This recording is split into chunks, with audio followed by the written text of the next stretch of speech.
Hello! Bom, vamos começar o nosso Chapter 5, capítulo 5, que fala sobre Comparative of Superiority, que em português significa comparativo de superioridade. No capítulo anterior, a gente viu o comparativo de igualdade, o SS, que era a gente comparar um objeto e chegar à conclusão de que um era tão quanto o outro em um determinado aspecto. Exemplo, em relação à beleza, vamos colocar assim, se temos dois exemplos, Ivete Sangalo e Cláudia Leite. Uma é tão bonita quanto a outra. Cláudia Leite is as beautiful as Ivete Sangalo. Então, as duas estão no mesmo grau de beleza, né? O mesmo tanto de beleza. Agora a gente vai ver o comparativo de superioridade. Isso já vem, o próprio nome já diz, um vai se sobressair em relação ao outro, tá? Vamos analisar essa imagem que tem aqui em cima. Temos duas casas aí. Uma casa, a casa da letra A, né? House, que a gente também viu no capítulo anterior. A casa da letra A, house. A house A, né? A casa A, ela é pequena. A house B, ela é grande, né? Qual das duas, em relação a tamanho, em relação à grandeza, é maior? A casa B, certo? House B. Então, a frase, se a gente fosse usar o comparativo de superioridade para falar sobre essas duas casas, a gente ia dizer que a casa B é maior do que a casa A. E foi isso que eu escrevi lá em cima. Ó, vou circular aqui para vocês a frase que eu usei para falar sobre essas duas casas, tá? House B is bigger than house A, que quer dizer que a casa B é maior do que a casa A. E o adjetivo, né, que eu usei aí foi o adjetivo grande, que na hora de usar o grau comparativo de superioridade vira maior, porque a gente não pode falar mais maior, que está errado em português. Em inglês, esse adjetivo grande é big. E quando a gente coloca no comparativo de superioridade, para dizer que um se sobressai em relação a tamanho ao outro, a gente usa o bigger, tá? E a gente, para colocar, em vez de usar o mais, em inglês, como a gente usa em português, né? Mais bonito, mais interessante, mais feio, mais complicado, a gente sempre usa o mais em português. Em inglês a gente usa essa terminaçãozinha ali, ó, ER no final. Viu que o big virou bigger. Foi só isso que a gente colocou. Nesse outro exemplo aqui, o adjetivo que eu escolhi foi beautiful, que significa bonito, né? Ou bonita. E aí eu coloquei duas fotos. Eu coloquei a foto da cidade de São Paulo e a cidade do Rio de Janeiro. Obviamente que em relação à beleza, isso é muito particular. Cada um vai achar mais bonito que lhe convém, né? Cada um tem o seu... sua forma de ver a beleza, né? Cada um vê a beleza de uma forma diferente. Para mim, na minha humilde opinião, o Rio de Janeiro é mais bonito que São Paulo. Então, eu comecei a frase falando do Rio de Janeiro, que eu vou comparar um com o outro. Então, eu comecei a frase colocando Rio de Janeiro. Rio de Janeiro eu coloquei o is. Bonito é beautiful. Então, bonito para eu dizer que um é mais bonito do que o outro, eu coloquei o more ali na frente. O more, em português, eu vou grifar o more para vocês verem, ó.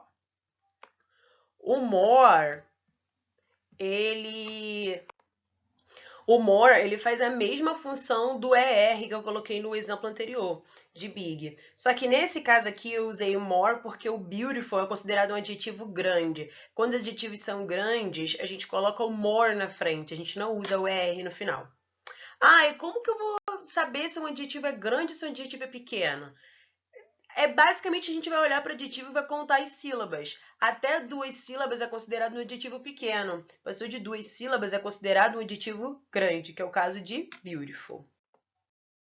Aí eu coloquei a tabelinha, né? A explicação que tem no livro de vocês, na página 46, falando sobre o Comparative of Superiority. e diz o seguinte: na língua inglesa utiliza-se o comparativo de superioridade para contrapor dois elementos. Professora, o que é contrapor? É exatamente o que eu falei, comparar, colocar um sobressair em relação ao outro. Um vai ser mais alguma coisa em relação ao outro. E não necessariamente precisa ser algo bom, tá? Pode ser algo ruim também. É adjetivo. Qualquer adjetivo. Pode ser mais violento, como pode ser mais calmo, pode ser mais bonito, pode ser mais feio, independente, tá? Um vai sobressair em relação ao outro, independente do que seja. Continuando, assinalando o predomínio de um em relação ao outro. Para comparar, utilizam-se adjetivos ou advérbios seguidos da preposição than. O than, eu vou circular aqui para vocês. Pronto, eu grifei ali. O than, que é o T-H-A-N, significa do que. Aquela comparação, aquela palavrinha que a gente, as duas palavrinhas, né, em português, o do e o que a gente precisa para poder justamente mostrar que eu estou comparando alguma coisa. Um é mais bonito do que o outro. Eu preciso do mais e eu preciso do que para poder formar uma frase comparativa, tá? E esse do que em inglês é o than, T-H-A-N, than. Aí tá assim, veja seguir algumas regras para a utilização de adjetivos. Primeira regra, com adjetivos curtos, geralmente acrescenta-se ER. Foi o que eu falei para vocês, o caso do big, e aí como eles colocaram aí, o caso do old, que significa velho. Se eu quiser dizer mais velho, vai ser older, com ER no final. Cheap, que é barato. Se eu quiser dizer mais barato, eu vou usar cheaper, com ER no final. Mais barato. Ah, eu não vou precisar colocar o mais na frente, professor. Eu não vou precisar colocar o more, não. Porque você substitui o mais por esse finalzinho na palavra. Esse finalzinho ER na palavra. Embaixo, se o adjetivo terminar em E, acrescenta-se somente o R. Ou seja, você não vai colocar mais um E, você só vai colocar o R. Se for um adjetivo pequeno, né? Uma sílabazinha só, até duas. Nice, nice, vira nicer. Nice é legal. Mais legal vira nicer. Só colocar o Rzinho no final. Safe, que é seguro, vira safer. Mais seguro. Se o adjetivo terminar em consoante mais Y, muda-se o Y para I e acrescenta-se ER. Ou seja, tem aí o exemplo de happy. Happy é feliz. Se eu quiser dizer mais feliz, eu tenho que colocar o ER no final, como os outros. Porém, o adjetivo happy terminou com Y. Então, eu vou eliminar o Y, colocar o I no lugar do Y e ER no final. Busy, que é ocupado, virou busier, mais ocupado. Quando o adjetivo termina em consoante e vogal consoante, né, o nosso famoso CVC, que a gente já viu em outras matérias, dobra-se a consoante final e acrescenta-se a R. Nas outras matérias também acontecia isso. Quando a gente tem alguma modificação na estrutura da palavra em inglês, o finalzinho da palavra termina com consoante, vogal consoante, a última consoante a gente vai repetir e depois colocar a terminaçãozinha que a gente quer, que no caso aí é o ER. Thin, que é magro, para eu falar mais magro, vai ficar thinner. Eu tenho que colocar o ER, porém, termina em consoante e vogal consoante. Olha lá, H-I-N.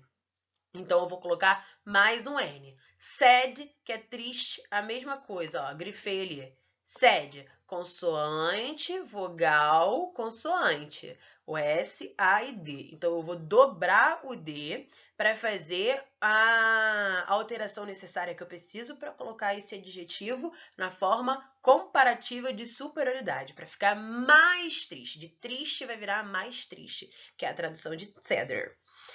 Embaixo, com adjetivos longos, que foi o que eu falei para vocês, mais de 2 sílabas, não se muda a forma do adjetivo, coloca-se more na frente dele. Que foi o caso da comparação que eu fiz entre Rio de Janeiro e São Paulo.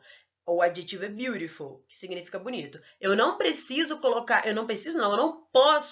R no final. Eu tenho que colocar o more na frente. E o more significa mais. Bonito, mais bonito. Eu vou colocar o more ali na frente.